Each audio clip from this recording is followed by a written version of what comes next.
So I'm a cultural activist, has been working for cultural and creative industries for now 25 years,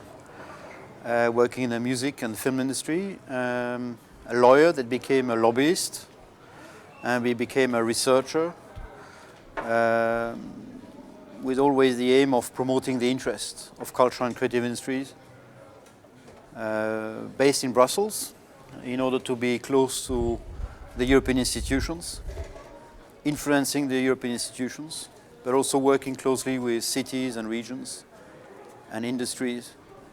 with a view to show how much culture and creative industries contributes to social cohesion and local economic development. So I'm here in Košice because we are working on a project which is a EU-funded project called Urbact, in which 10 cities throughout Europe, and among them Košice, will test and experiment the ability of making creative professionals, artists, cultural institutions, cultural and creative industries to work with other sectors of the economy or to work with public administration,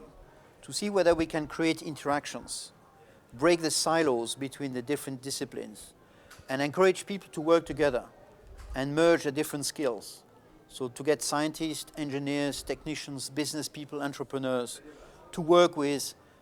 people that have the ability to see things differently, with artists, with people that are used to manage creativity, so cultural institutions, cultural entrepreneurs,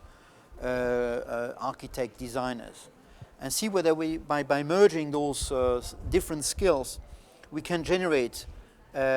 new forms of innovation. We can generate the next steps of our economy, move away from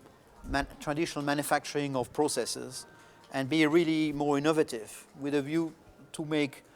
our cities, our economy more competitive, locally, internationally. And the idea of encouraging creative spillover is now a 2.5-year project, and each city will try to experiment tools, instruments that will foster these interactions. It will involve universities, research centers, businesses, public administration, hospitals, and see whether this interaction can bring some positive results for the city and for the region, for the country and for Europe. What's interesting in cultural and creative industries is that almost everybody is starting from the same level. So there is no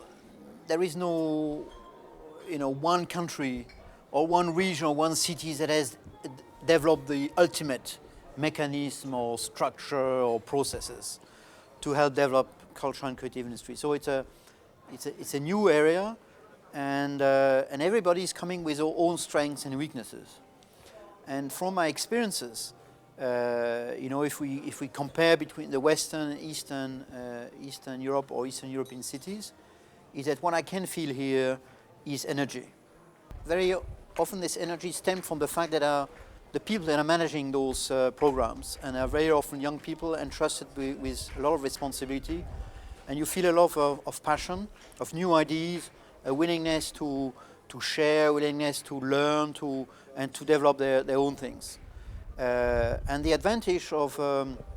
city like Košice, for instance, is the fact that you can start almost from scratch, and you have less constraint that maybe some of the Western cities have in relation to heritage preservation, because a lot of cultural investment is going into heritage preservation or with a view to attract tourists, and therefore it limits the ability of going beyond in terms of making the cultural investment broader than simply preserving the heritage and attracting tourists. I'm not saying this is not important, but I'm saying there are other things. And so you probably can be bolder. You can probably be more innovative because of this, the fact that you are starting from a different position. I think you are going to be less conservative in your approach, and I would encourage you not to look into the West as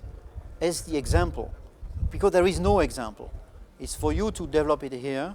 on the basis of your own strengths, on the basis of the willingness of people to act, of their energy,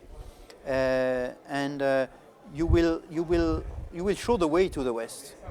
because the West is sometimes a bit too much in its own traditional way of looking into culture,